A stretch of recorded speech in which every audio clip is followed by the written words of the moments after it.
जय लक्ष्मी माता की।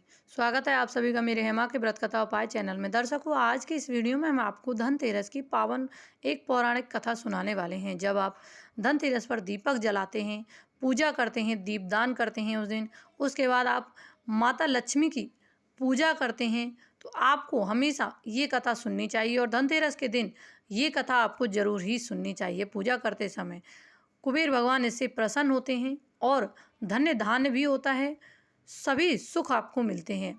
चैनल को सब्सक्राइब कर साइड में ऑल को प्रेस करें हमारी ऐसी कथा और कथा की वीडियो प्राप्त करने के लिए और उपाय की वीडियो प्राप्त करने के लिए। इस दिन यानी कि धनतेरस के दिन को मनाने के पीछे भी देखो धन्वंतरी के जन्म लेने की कथा के अलावा दूसरी कहानी भी है, प्रचलित है। कहा जाता है कि एक समय भगवान विष्णु मृत्युलोक में विचरण करने के लिए आ रहे थे। तब लक्ष्मी जी ने भी उनसे साथ चलने का आग्रह किया। तब विष्णु जी ने कहा कि यदि मैं तो जो बात कहूँ तुम अगर वैसे ही मानो तो फिर चलो। तब लक्ष्मी जी उनकी बात मान गईं और भगवान विष्णु के साथ भूमंडल पर आ गईं। कुछ देर बाद एक जगह पर पहुंचकर भगवान विष्णु ने लक्ष्मी जी से कहा कि जब तक मैं न आऊँ तुम यहाँ ठहरे रहो, मैं दक्षिण दिशा की ओर जा रहा हूँ, तुम उधर मत आना। विष्णु जी के जाने पर लक्ष्मी जी के मन में आशंका हुई और वह सोचने लगी, आखिर दक्षिण दिशा में ऐसा क्या रहस्य है जो मुझे मना किया गया है और भगवान स्वयं वहाँ चले गए। तो इस तरीके से लक्ष्मी जी से रहा नहीं गया और वैसे जैसे ही भगवान आगे बढ़े लक्ष्मी जी पीछे पीछे चल पड़ी। कुछ ही आगे जाने पर उन्होंने सरसों का एक खेत दिखाई दिया जिसमें खूब फूल खिले थे। सरसों की शोभा देखकर वह मंत्रमुग्ध यानी कि मगन हो गई और फूल तोड़कर अपना श्रृंगार करने के बाद आगे बढ़ी। आगे जाने पर एक गन्ने के खेत से लक्ष्मी जी गन्ने तोड़कर रस चूसने लगी। उसी क्षण विष्णु जी आए और यह देख लक्ष्मी जी पर नाराज होकर उन्हें शाप दे दिया कि मैंने तुम्हें इधर आने को मना किया था पर तुम न मानी और किसान की चोरी का अपराध कर बैठी।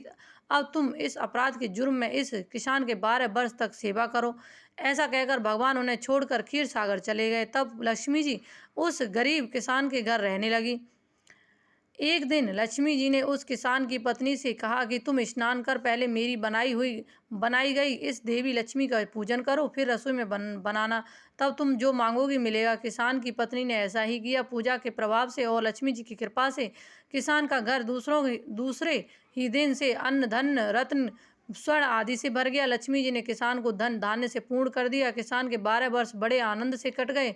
फिर 12 वर्ष के बाद लक्ष्मी जी जाने के लिए तैयार हुई। विष्णु जी लक्ष्मी जी को लेने आए तो किसान ने उन्हें भेजने से इनकार कर दिया। तब भगवान ने किसान से कहा कि इन्हें कौन जाने देता है, यह तो चंचलता हैं, कहीं नहीं ठहरती, इनको बड़े बड़े नहीं रोक सके। इनको मेरा शाप था इसलिए 12 वर्ष से तुम्हारी सेवा कर रही थी। तुम्हारी 12 वर्ष सेवा कर का समय पूरा हो चुका। किसान हठपूर्वक बोला कि नहीं, अब मैं लक्ष्मी जी को नहीं जाने दूंगा। तब लक्ष्मी जी ने कहा कि हे किसान, तुम मुझे रोकना चाहते हो तो मैं कहूँ वैसा ही करो। तेरस है, तुम कल घर को लीप पोत कर स्वच्छ करना, रात्रि में घी का दीपक जलाकर रखना और सायंकाल मेरा पूजन करना। उस दिन धनतेरस था जिस दिन वो कह रही थी माता लक्ष्मी, तेरस के दिन, और लक्ष्मी जी उनके घर पे थी तो धनतेरस इसको बोला जाता है। और एक तांबे का कलश में रुपए भर के मेरे लिए रखना, मैं उस कलश में निवास करूंगी किंतु पूजा के समय मैं तुम्हें दिखाई नहीं दूंगी। ऐसा माता लक्ष्मी उस किसान से कहने लगी। इस एक दिन की पूजा से वर्ष भर मैं तुम्हारे घर से नहीं जाऊंगी। यह कहकर वह दीपकों के प्रकाश के साथ 10 दिशाओं में फैल गई। अगले दिन किसान ने लक्ष्मी जी की कथा अनुसार पूजन किया। उसका घर धन धान्य से पूर्ण हुआ। इसी वजह से हर वर्ष तेरस के दिन लक्ष्मी जी की पूजा होने लगी और माता लक्ष्मी घर घर में वास करती हैं, प्रसन्न होती हैं। उस दिन अगर लक्ष्मी माता की पूजा करते हैं और ये कथा पढ़ते हैं तो ये माता लक्ष्मी की कथा थी।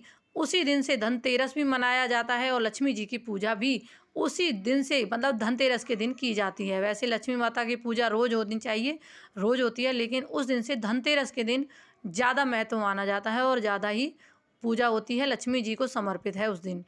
तो ये वीडियो को ज़्यादा से ज़्यादा शेयर करें और कथा को आप ध्यानपूर्वक सुनें, तभी आपकी हर मनोकामना पूरी होगी। जय लक्ष्मी माता की।